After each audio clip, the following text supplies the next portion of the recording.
If you are listening to me through this video today, it means that I was not able to make the press conference that I planned for April the 11th. But I wanted to tell you the essence of the message that I wanted to develop on April the 11th and hopefully answer so many questions that I'm sure you have on your mind. The first message is I'm innocent. It's not new. You have heard it from me in January. I repeat it today. I'm innocent of all the charges that have been brought against me. And I'm also innocent of all the accusation that came around these charges that are all biased, taken out of context, twisted in a way to paint a personage of greed and a personage of dictatorship. So, but let's talk about the charges. The FIEL, the contract with Shinsei Bank, and the compensation we paid to Jufali, I remain on the same position. I spent 108 days in prison because I've been always consistent with this position that I was innocent of all the charges.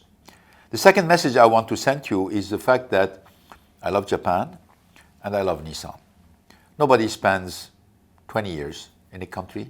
Nobody works 20 years in the leadership of a company without love and without attachment and without engagement, particularly when these years have been marked by so many accomplishments and so much result. I came to Japan in 1999, not by calculation. I came to Japan in 1999 because I was fascinated with the country and I was fascinated by the challenge of reviving Nissan.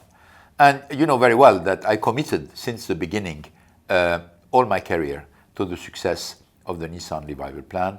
And thanks to the hard work of the hundreds of thousands people working in Nissan, and particularly the Japanese people working in Nissan, we have been successful. So my love for Japan and my love for Nissan is untainted today. After all the ordeal I've been through, I want you to know that. I want you to be convinced of that. We've done many things in Nissan I'm proud of. We have also contributed to the economy of Japan, to the development of the management in Japan.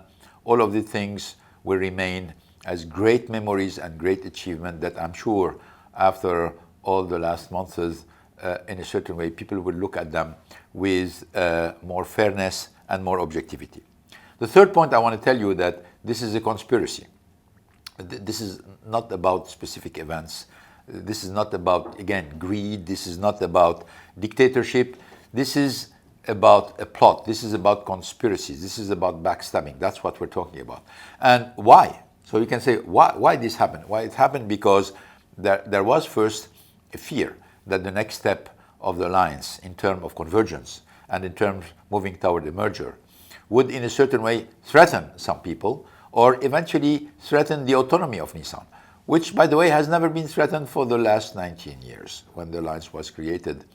I've been the fiercest defender of the autonomy of Nissan, and I made it very clear that no matter what are the steps in the future, this would continue. But this autonomy must be based on performance.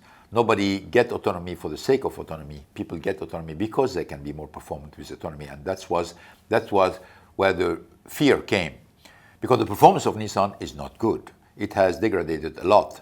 3 profit warnings in a couple of years, many scandals. Not the fact that bad things happen at the level of the company, but the fact that when you react to the bad things happening in your company, you must be trusted. And in this case, in many cases, it could not be trusted because the company said problems were fixed where they were not fixed. This is where we had a problem with the actual management of the company. So these people are known. That means we're not talking about, I have a lot of respect for Nissan employees. I'm talking here about a few executives who obviously for their own interest and for their own selfish fears are creating a lot of value destruction. Names, you know them. We're talking about people who really played a very dirty game into what's happening. But hopefully the truth will happen and the facts will happen. But at the end of the day, during all this period, I suffered not only because of my case, But who was taking care of Nissan? Who was taking care of the brand? Who was defending corporate value? Who was defending the shareholder interest? When you look at the decline of the share, when you look at the absolutely mediocre performance of the company, where people are proud to say we're not going to do this, we're not going to do that, but at the same time they don't tell you what we're going to do, what is the vision for the future, what is the vision to enhance the performance of Nissan, what's the vision to enhance the alliance into the future. This becomes very sad, and obviously for somebody like me it's sickening.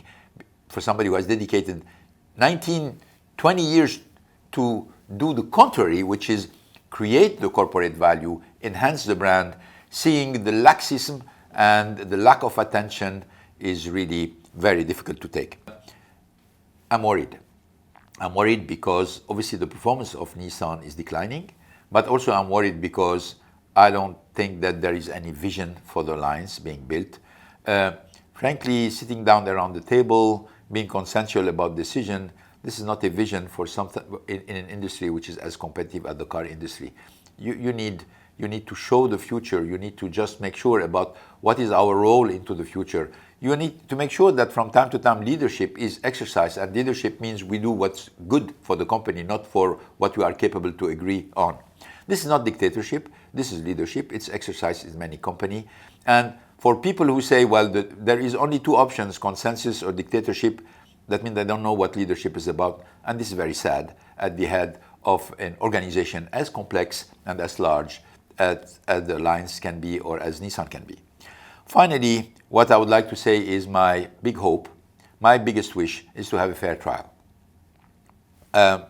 I am privileged to have three competent lawyers around me who's going to defend the case, but they don't share with me a lot of serenity about the fairness of the trial. I'm not a lawyer, I'm not competent in this matter, but I will leave it to them to explain to you what are the specific conditions that are required to ensure a fair trial that I can be hopefully vindicated. Thank you for your attention, and I'm sorry I was not able to share more with you and respond to many questions that you have in your mind, but hopefully we will do it at a certain point in time.